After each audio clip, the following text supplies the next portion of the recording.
शांति। आज का स्वमान है, मैं रूहानी यात्री हूँ। मुझ आत्मा का असली घर परम धाम है।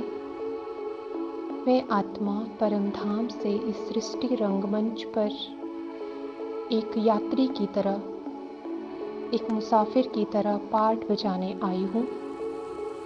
मुझ आत्मा ने सतयुग से ये यात्रा शुरू की।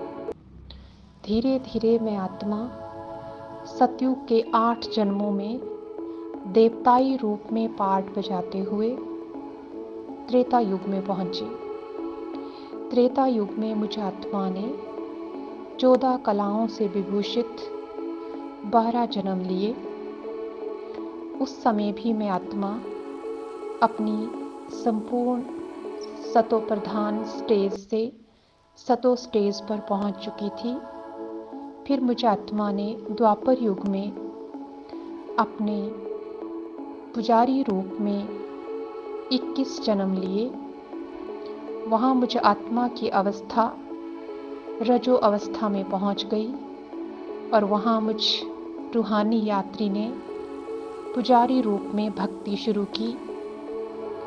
42 जन्म तक मुझ यात्री ने एक भक्त बनकर अपने भगवान, अपने बाप को याद किया, परंतु बाप को भूल जाने के कारण, सत्य पहचान न होने के कारण मुझ यात्री का भटकाव शुरू हो गया और मैं आत्मा धीरे धीरे और नीचे तमोप्रधान अवस्था में गिरती आई और अंत में आकर अब मैं यात्री कलयुग में पहुंचा।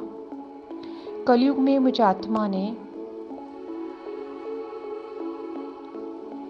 42 जन्म लिए और यहाँ पर पहुंचकर मुझ आत्मा की स्थिति एकदम काली तमोप्रधान और पतित बन गई।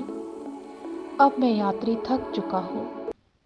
एकदम अपने घर को, अपने बाप को, अपने राज्य को, अपने धर्म को, अपने आधार को भूल जाने के कारण मुझ यात्री के अंदर, मुझ आत्मा के अंदर ना पवित्रता रही, ना सुख शांति रही।